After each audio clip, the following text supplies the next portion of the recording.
Today is all about FHA loans. We're going to go into detail about FHA loan requirements for 2021. We're going to touch on some of the recent changes to loan limits and also talk about employment, credit scores, private mortgage insurance. What the heck is that? How do you calculate it? Down payment requirements. We're even going to touch on the types of properties that have the greatest chance of approval with an FHA loan. We're talking about all of this to help you and give you clarity as you start your home journey this year. So if you're ready, let's go.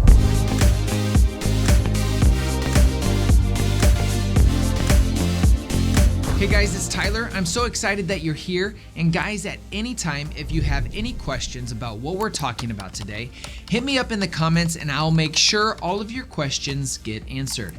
And with that being said, let's get right into the video. Let's start off with the new changes that FHA has made recently to loan limits. In low-cost areas, there is a cap of $356,000 for a single-family home, meaning you can't get a home loan for a higher amount than that. In high-cost areas, there is a cap of $822,000 for a single family, and it goes up from there for any multi-family units. If you want to determine if you're in a low-cost or a high-cost area, I'll drop a link in the description box below this video for you to check out. And while you're down there, go ahead and hit that like button. Small channels like mine are routinely overlooked by YouTube, and that quick tap helps get the word out to more people just like yourself looking for good quality information. And to say thanks, here's a sweet picture of a cat. Shout out to Graham Steffens, where I saw this one on one of his videos expressing his own gratitude to his viewers, commenting and smashing that like button. Now, for most people, these loan limits won't be a big deal, but there are some other requirements to be aware of. Applicants with a FICO score of above a 580 will have to put down just 3.5%, regardless if it's a 2, 3, or a 4 unit property, which is pretty sweet if you have to ask me. Side note real quick, if you are considering purchasing a multi-unit with an FHA loan, you will have to occupy the property or make it your primary residence. FHA loans will not work if you're wanting to purchase a property as an investment and not occupy it. However, pro tip for you, there is nothing saying you can't turn it into an investment property after you buy it 12 months down the road. Just saying.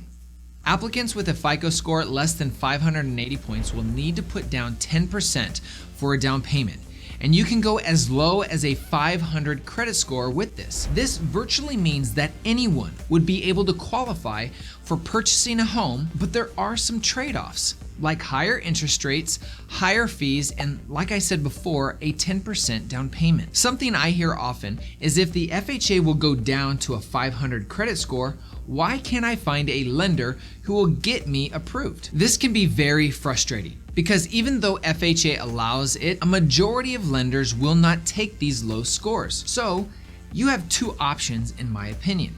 Option one, look harder. I promise you, there is a lender that will do an FHA loan down to a 500 credit score. You just have to put in the extra work and call a bunch of different lenders to see if they will do it.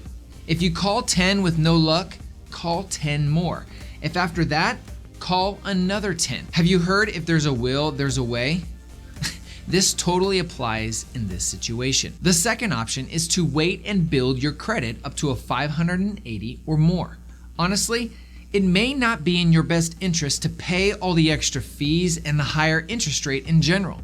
You may be better off waiting and building up your credit. If you're leaning in this direction, check out this video here where I talk about the best tips to increase your credit 100 points in just a matter of 30 days. Now, FHA loans will work on any single family residence, but, now this is a big but, FHA requires an additional inspection above and beyond the normal whole house inspection. If the FHA inspector finds something that they're not happy with, it will become a required repair that must be completed before you close on your house. I've seen things like chipping paint, missing railings, debris in small crawl spaces that need to be removed. Honestly, in my experience, there seems to be no rhyme or reason on what they point out. I can tell you though, that it is not nearly as detailed as a whole house inspection, but for many sellers, it is not as attractive as a conventional loan. So buyers with an FHA loan in a seller's market specifically are being overlooked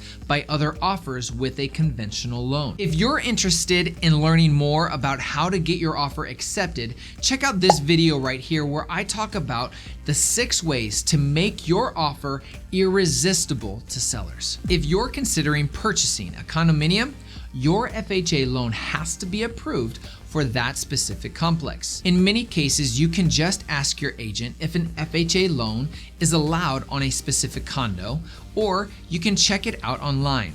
I'll drop a link in the description box below this video for you to check out as well. Another FHA requirement is PMI, or private mortgage insurance. PMI is insurance to the lender against you in case you default on your loan. Now, this is common, but what is not ideal is that PMI will remain a part of the loan as long as you have an FHA loan. It is not removed like it is with a conventional loan. I did another video comparing FHA to conventional loans, and I pointed out that it could cost you an extra $50,000+ by keeping an FHA loan for 30 years. I'll link that video here if you want to learn more. Also, many people don't know how to calculate PMI. So I'll provide an example calculation in the description box below this video, so you can get an idea of how much it's going to cost you on a monthly basis. One last thing I want to point out about PMI insurance is with down payments with more than 10%, PMI will actually drop off after 11 years compared to staying on the life of the loan when you only put down 3.5%. The next requirement we are going to look into is the debt to income ratio, or DTI. FHA says that your debt cannot exceed 43% of your gross income. So if your gross income is $1,000 a month, your monthly debts cannot exceed $430 a month. Now, there are several exceptions that I'm not going to get into in this video, but I have seen FHA approve DTIs of over 50%. So you'll want to talk with your lender and provide them with your financials to see where you fall on that scale. There are a few other things to note with FHA loan requirements and FHA loans in general. You need to show 2 years of work history in similar lines of work to qualify for a loan. You can also ask a seller to pay up to 6% of your closing costs based on the purchase price. This is something you may or may not want to do depending on your area and the likelihood that your offer may be beaten by a better one. You can also accept gift funds for your down payment from relatives or other sources as long as it is documented and no payback is required. And lastly, you can also use collateralized loans such as 401ks or IRAs for your down payment as well. And there you have it, guys, all the FHA loan requirements and recent changes that you will need to know. I hope you found this helpful. Like I said, if you have any questions or comments, put them in the comments below this video. Hit that subscribe button. I love you all, and I look forward to seeing you in the next video.